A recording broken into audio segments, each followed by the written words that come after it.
Welcome back, ladies and gentlemen, to another edition of Through the Fire. I am your host, Ryan Wickline, and today we're joined by a very special guest. He's a retired assistant district attorney and author, Mr. Ken Kunken. How you doing today, Ken? I'm doing great. Thank you, Ryan. Hey, I'm excited to have you and let you tell your story to everyone. Okay, well, I guess what probably separates me from most of your guests is to begin with the event that changed my life quite a bit. That happened on October 31st, 1970, Halloween. At the time, I was 20 years old. I had just started my junior year at Cornell University. I was studying industrial engineering, and I was playing on their lightweight football team. They had a special league for smaller players where 2 days before the game, you had to weigh less than 154 in order to play on the 150-pound team. And actually, even at that weight, I was one of the smallest players on the team. Many of the people on the team had played high school ball at a lot higher weight, would lose weight just to make the weigh in. So I was still, even on that league, one of the smaller players. And I was playing in a game against Columbia. And on a kickoff, I ran down the field, tackled the ball carrier. And when I made the tackle, I broke my neck and severely damaged my spinal cord. So as a result, I'm a quadriplegic. I'm almost totally paralyzed from the shoulders down.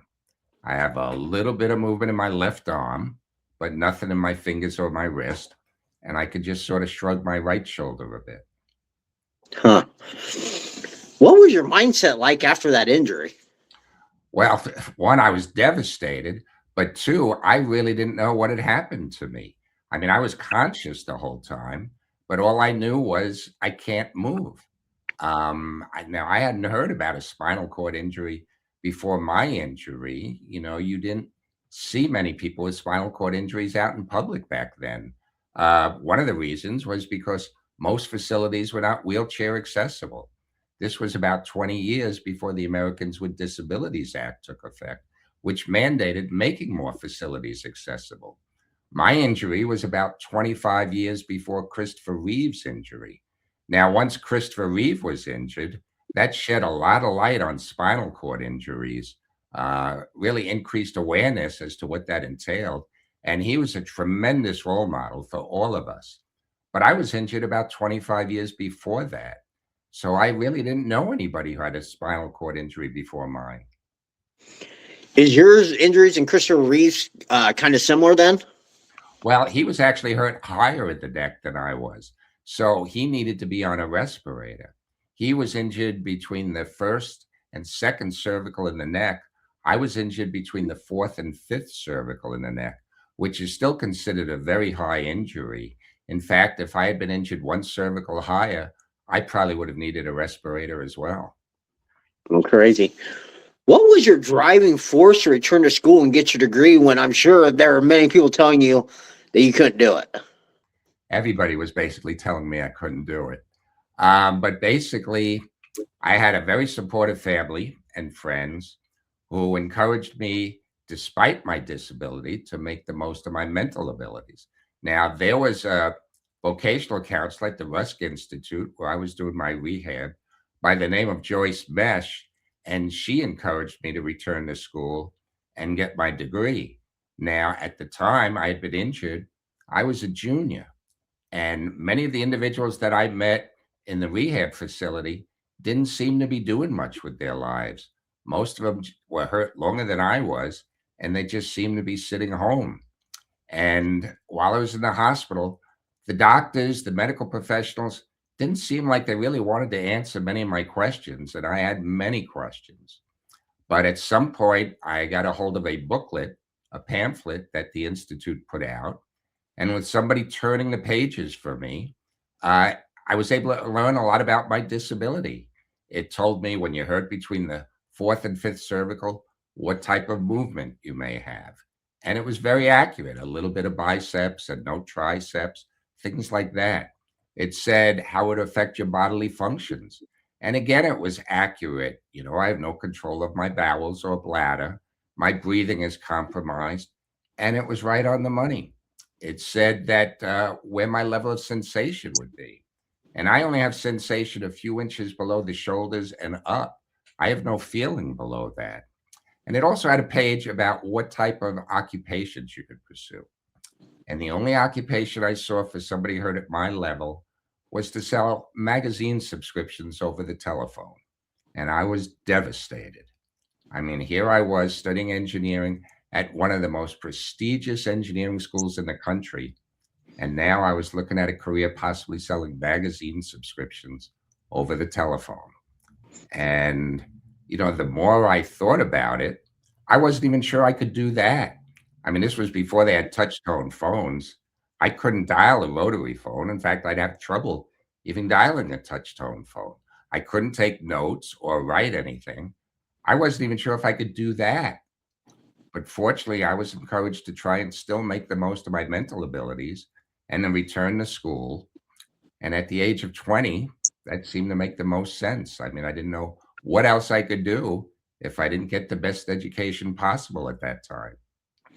Man, how did that make you feel that people were trying to put you in a box and tell you, hey, only thing you can do is sell magazine subscriptions over the phone? I was devastated by it. And again, when I looked at my roommates, they didn't seem to even be doing that. And, I sunk into a really deep depression, as many people did after getting a spinal cord injury. And I just wasn't sure how I was going to be able to do anything with my life that would in any way be productive or be satisfying for myself. And here I was, 20 years old, and I just felt, it's just too early to give up on life. There must be something I could do. And, I know when I discussed it with my vocational counselor, she said, don't let people treat you like an invalid. Because what does invalid really mean? If you separate it into two syllables, invalid. And she convinced me I still had a lot of value in my life, and I had to try and make the most of it. So she encouraged me to return to school, as did my family, and that seemed to make the most sense. Yeah. What was it like returning though without, because you mentioned that everything wasn't wheelchair accessible and all that. So how was it returning? It was brutal. I mean, again, this was well before the Americans with Disabilities Act took effect. One of the questions was, could I ever actually return to school with my physical disability and my inability to write or even turn pages of a book? And then the question is, what would I study and where would I go? And in my mind, I just thought, well, I had been at Cornell. I was happiest there. I mean, I was in a fraternity. I had teammates on the football team. I mean, in addition to the studies, I was enjoying myself there. So I decided that the school I wanted to go back to was Cornell, which probably wasn't the wisest decision I ever made. I mean, Cornell is located in upstate New York. It's on a very hilly terrain. Virtually all its buildings had steps in front of it, and there was not one ramp or curb cut in the entire campus. And in addition, it snowed a good part of the year, and it was probably one of the worst places I could have gone with my disability. And my attitude at the time was basically, maybe if I just ignore my injury, maybe it'll just go away. I mean, I wasn't being very realistic at all. But I made up my mind. I'm going to return to Cornell and do the best I could do. That's amazing. And you graduated. What did you graduate the degree in? All right, I got a degree in industrial engineering and operations research, which is what I was studying at the time. But it really didn't make much sense for me to try and work as an engineer.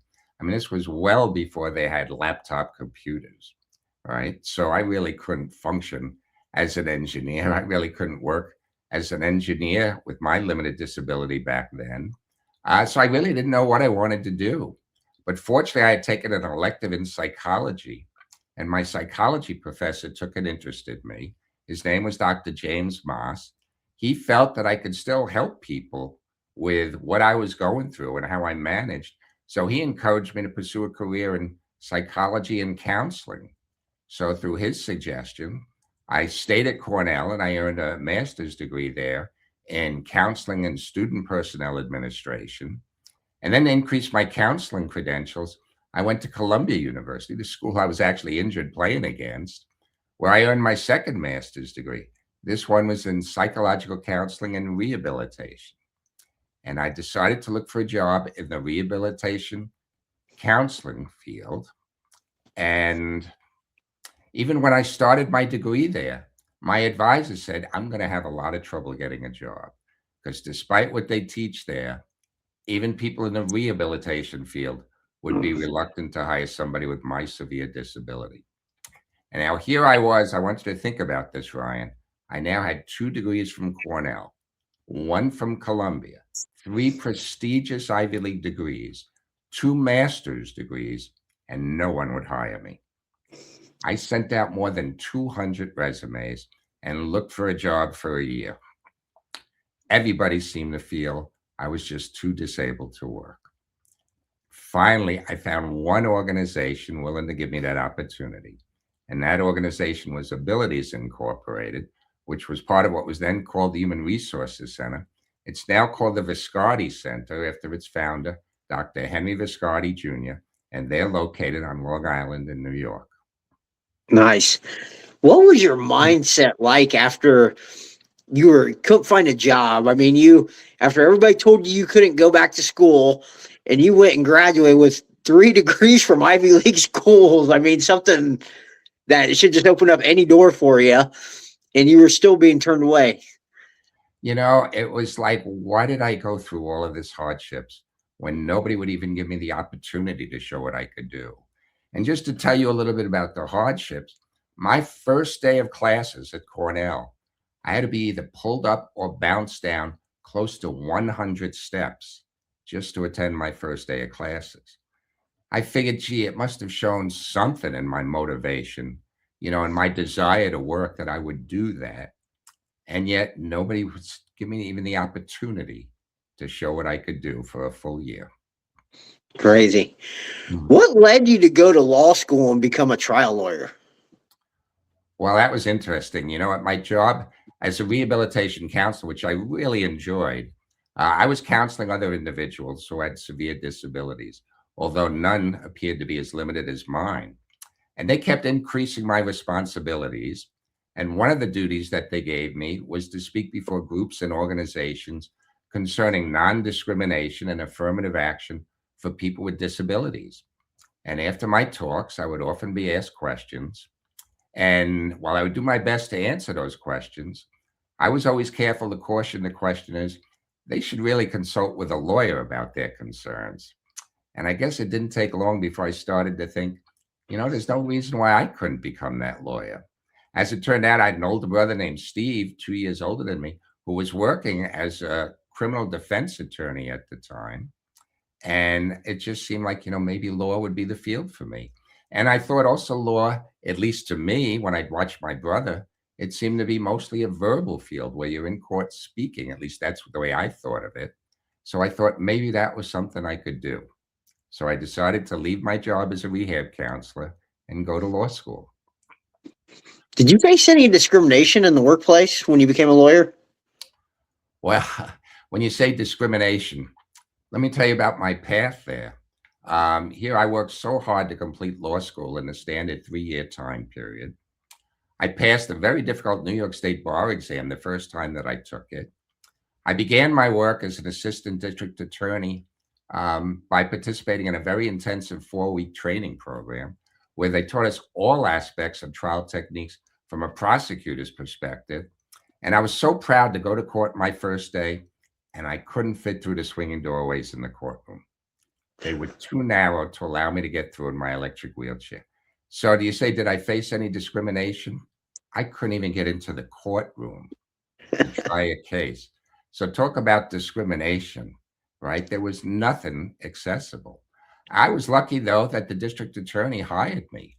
I was actually surprised that he did. And when I spoke to somebody who, was in charge of hiring, I told him I thought it took a lot of guts on your part to hire me. I met one of the other supervisors who was surprised that I was hired because, as he put it, when he spoke to somebody else, not to me directly, he said, I can't believe they hired him. He can't even write.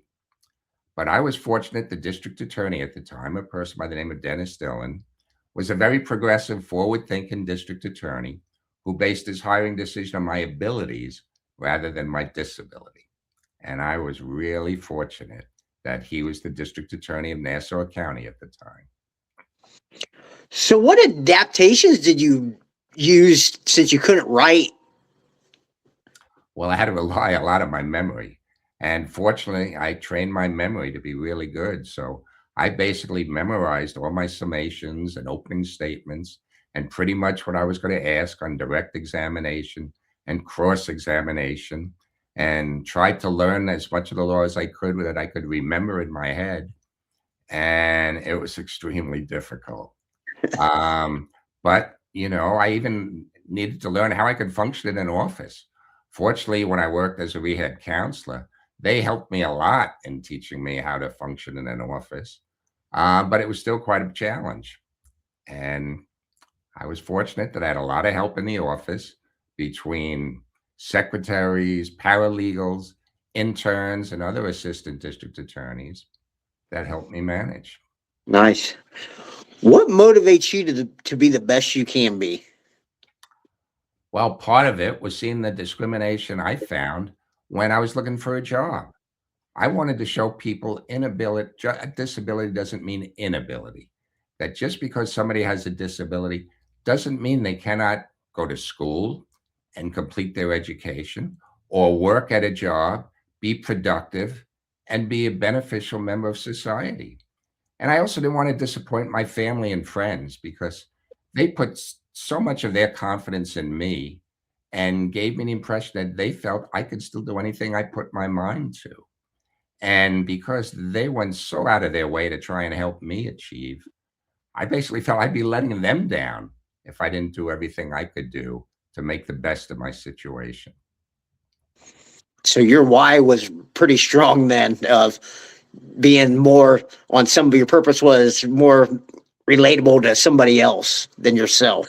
It sure was. And, I didn't have any role models that I could look to for inspiration or encouragement at that time. And I hoped, what, maybe after what I went through, maybe someday I could be a role model for others, to show others that they could do the same thing and that there was still a lot somebody with a disability could do in their lives. Yeah. Well, let me tell you that I think you're definitely a role model for what you've overcome. Thank you. You wrote the book I Dream of Things That Never Were, the Ken Kunken story. What inspired you to write it? Well, as soon after I was hurt, basically 6 months after I was injured, a friend of my Aunt Lorraine's by the name of Albert Meglin visited me in the rehab center. And he said, very few people know exactly what's involved in rehabilitation or a spinal cord injury. And he encouraged me to write a book to inform more people what it was like. And for a while, he used to come and visit me at the rehab center. And I would dictate to him, and he would try and write it down. And then come back a week later, and he'd have trouble reading with shorthand that he took. But, he'd try and type a little bit up. But then eventually, we only got a little bit done, and I left the hospital and returned to Cornell, and I'd try and meet with him on vacations. And I'd put down the book, and take it up again. And years would go by, and I really didn't see the book ever getting finished. I even tried to type a little myself on a special IBM Selectric typewriter with my splints. I could type really slowly, almost like with one finger, where when I was feeling really comfortable and strong, I could actually get up to 12 words a minute, although that didn't last for more than a minute or two before my left arm would just fatigue. But I kept putting it down, and people kept encouraging me that I had a story to tell. And they encouraged me to pick up the book and try and write some more. And I think what really actually happened was something we didn't discuss yet. Um, when people told me they really think I had a lot to offer and that I should talk about it, I just, in my mind, still felt I didn't do much with my life. Yeah, I went back to school and yeah, I was working, but big deal. But then a big change happened in my social life, my personal life. You see, when I was a little over 50 years old, I got married. I met the woman of my dreams. Her name is Anna. She's actually sitting just off camera now to my right. And Anna's the most incredible person I ever met. And she changed my life in so many ways. But let me just tell you the most important way she did. When we talked about getting married, Anna told me that she wanted to have my baby. And not just a baby, my baby. She said she wanted to see a little Kunken running around our home. Now, this really seemed impossible. I mean, at the time, I had been paralyzed for more than 30 years, and I was already in my 50s.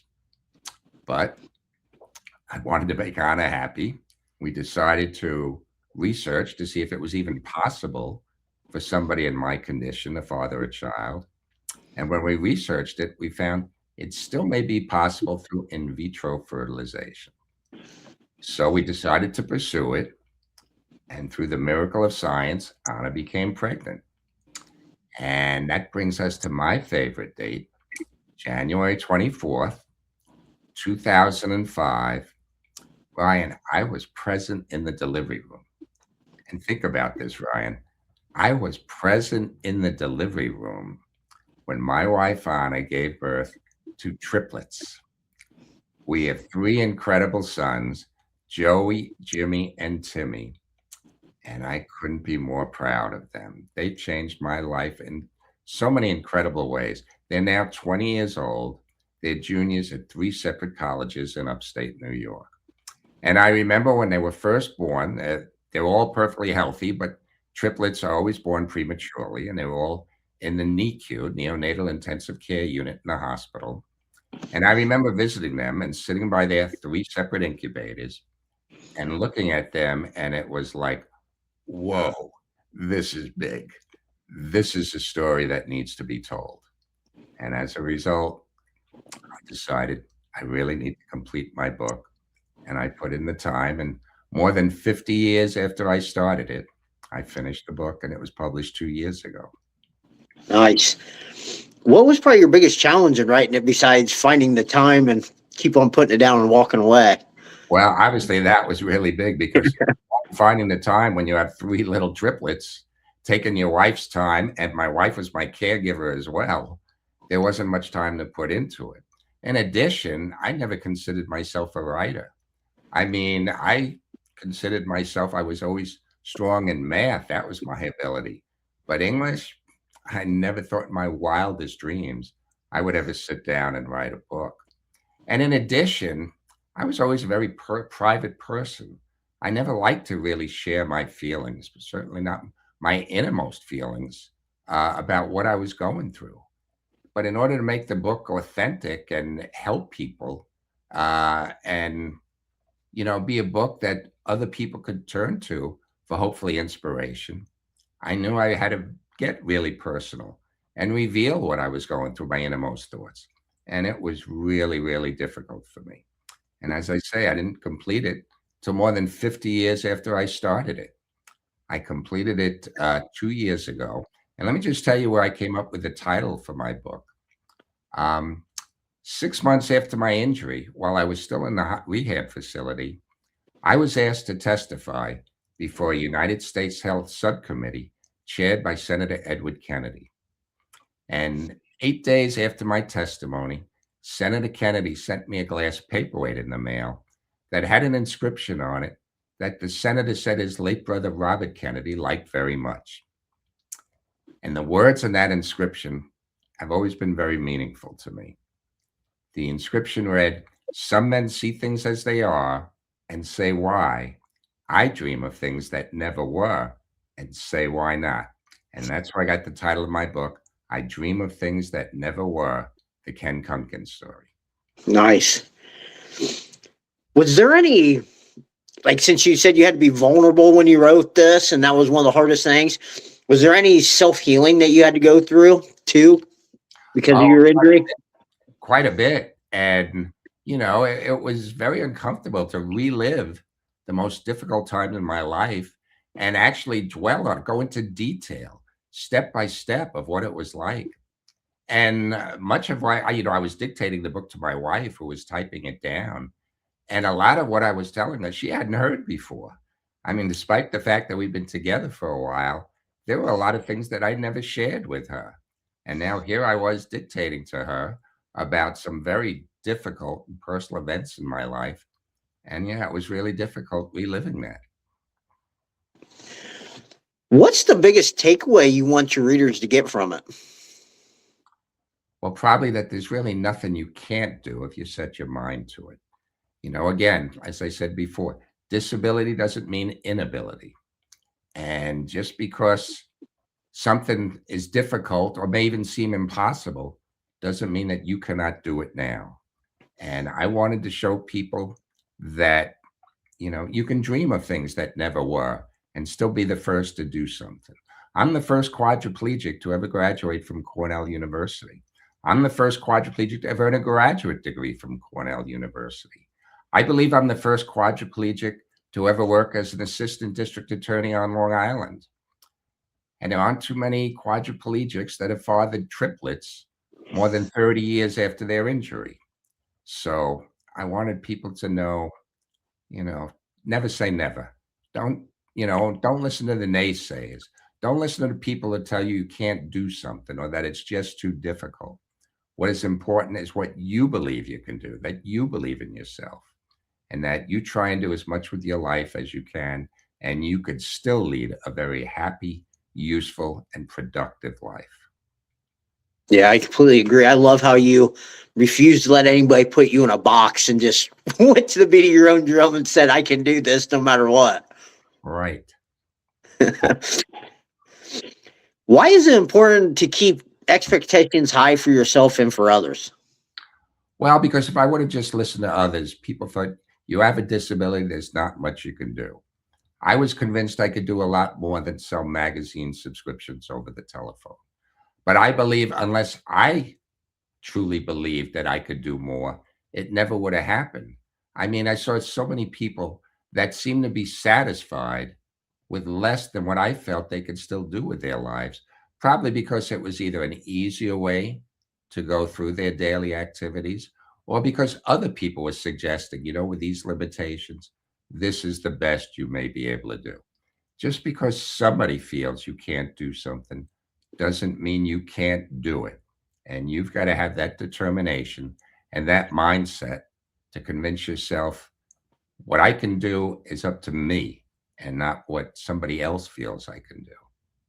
Yeah.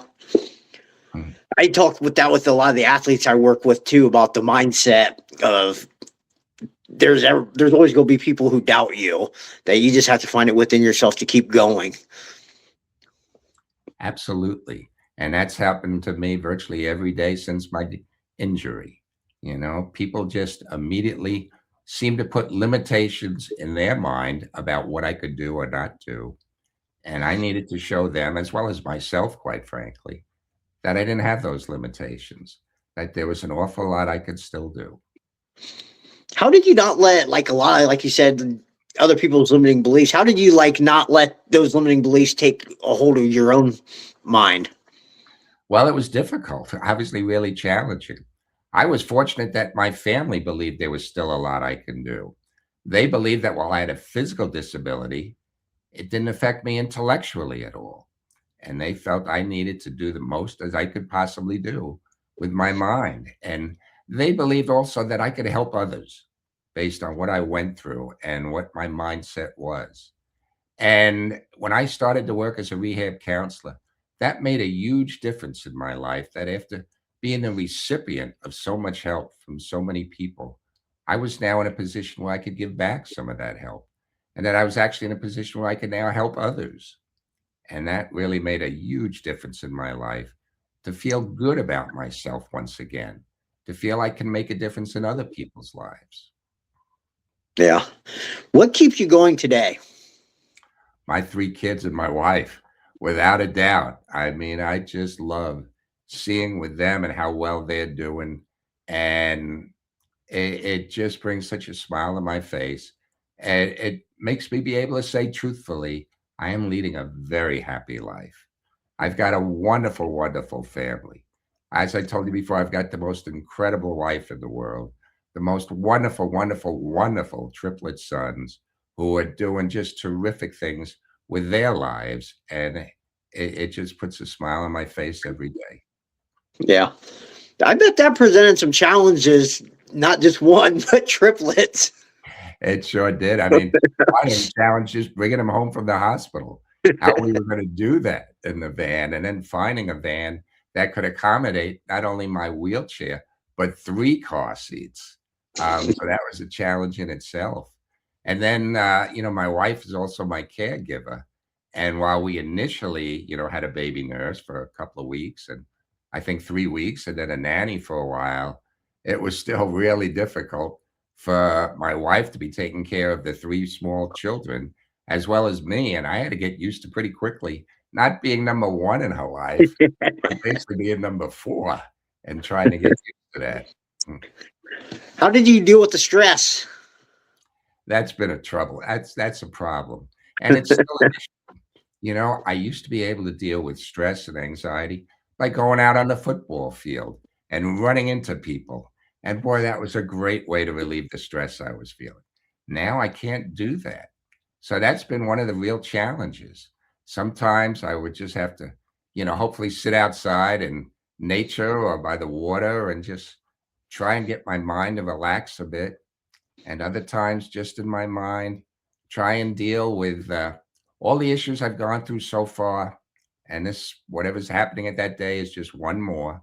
And when I see how well my children are doing, I say, if they can wake up every day with a smile on their face, so can I. And I'm going to make the most of it. Yeah, that's a great attitude to have. Mm. How much do you think your discipline from sports played a role in developing your mindset for everything you went through? It played a major role. I mean, a lot of times people ask me, how did you become so motivated after your injury? And my first reaction is, wait a minute. I was very motivated before my injury. You don't go to Cornell, Yeah. study engineering, play a sport at the same time, and not be highly motivated. So I had to just work really hard not to let my injury stop me from remaining motivated. But I think sports gave me the discipline, to train my mind to, know that there's an awful lot you could still do. And, when I was playing ball, when I was in my uniform, even though I was still one of the smaller people, I was fearless out there. I felt I could do anything I set my mind to.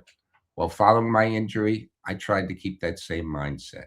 If I believe in myself, I can do it. Yeah. I'm a big proponent of sports helping develop Mm. a tougher mindset and the discipline needed to open up more doors for you later on in life. I agree. And, I had to really change my whole way of looking at myself. I mean, when I was in the high school, I started on the varsity football team, the varsity wrestling team. I played in 3 different softball leagues. I worked during the summer as a lifeguard, and almost as an afterthought, I would say, and I was a pretty decent student as well. I mean, decent enough to get into Cornell. Now, all of a sudden, I couldn't do any of the physical things. Only the intellectual aspects could I devote my life to. And that really was an adjustment to try and change my way of thinking about what I could do, what I wanted to do, and what was important to me. And that took quite a while to adjust to. Yeah. And I bet the transition of just losing athletics and sports probably hurt a lot. It really did. And I'm so proud of the fact that my 3 boys all became involved in the martial arts. They all studied Taekwondo. They're all second degree black belts in Taekwondo. And in Taekwondo, they teach discipline and respect and motivation, and never quitting.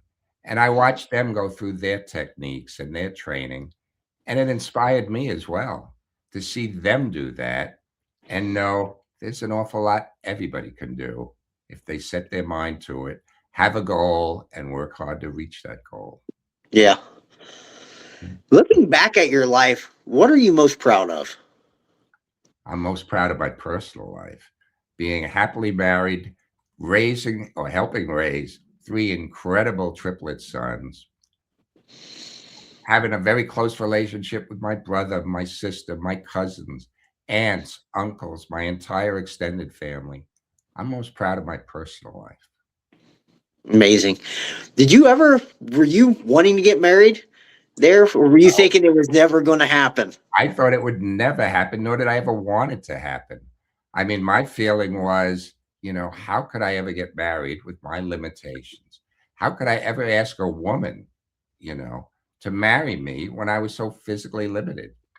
And for years, I felt that way. And in fact, I used to tell that to my Aunt Betty, and she encouraged me not to feel that way. She felt there was still an awful lot I could do and offer to a woman, and not to limit, my mindset about that. And I was fortunate that I met the right woman at the right time, who, quite frankly, she actually proposed to me, Ryan. I'm not sure I would have still had the confidence to propose to her. But she knew what she was getting into because she also, helped me as my caregiver. And she actually proposed to me.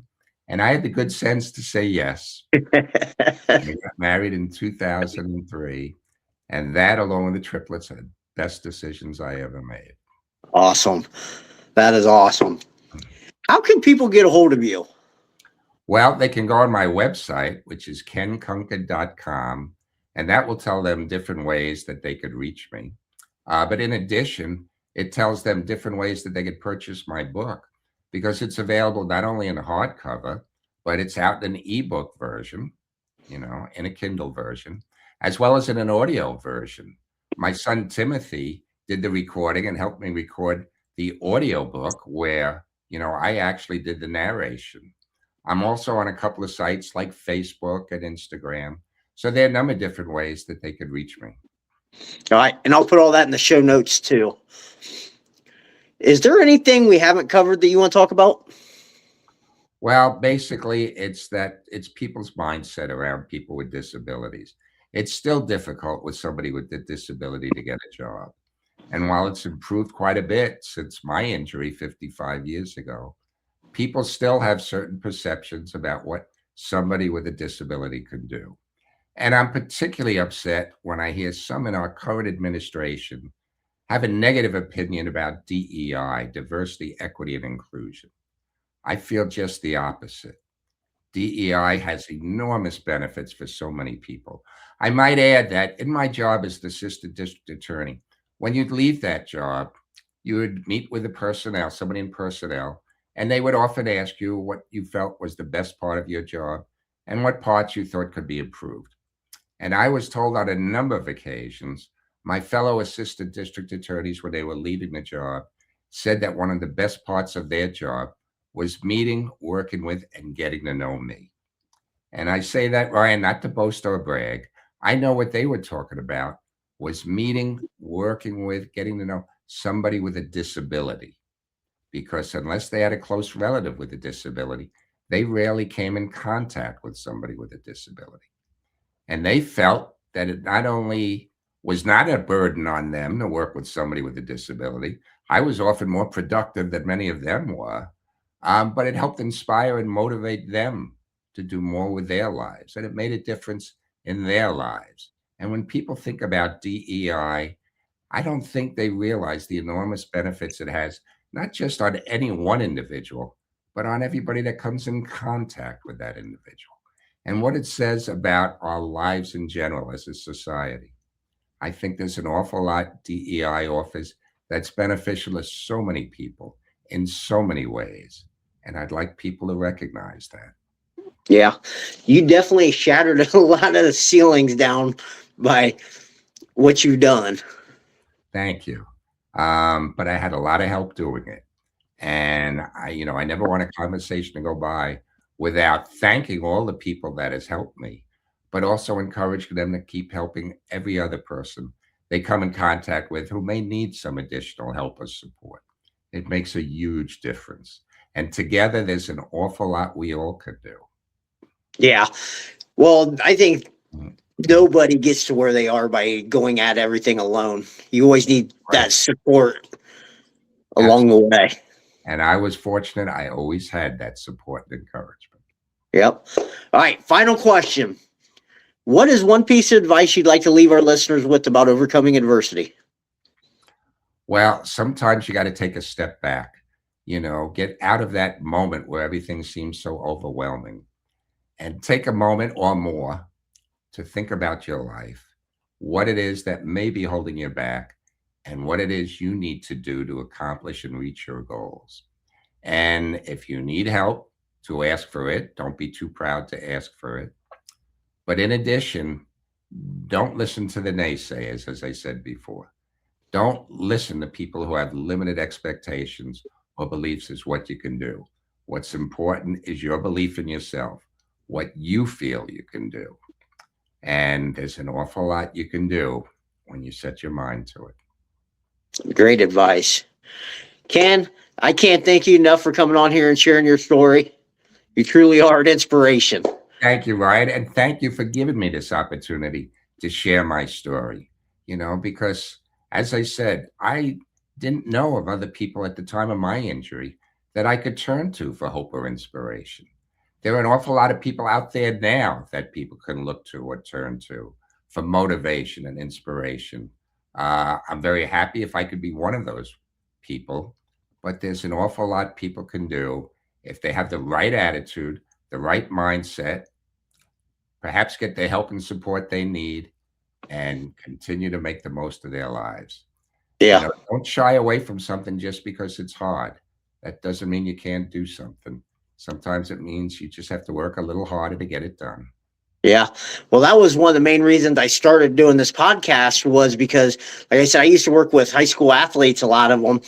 And I used to hear so many times of kids tell me, well, I can't do this. And you start talking with some of the parents, and then you start seeing that they're part of the problem because they put them limiting beliefs and limitations on the kids. Like, well, we're just not those type of people who can do this. I'm like, if you want something, you got to go get it.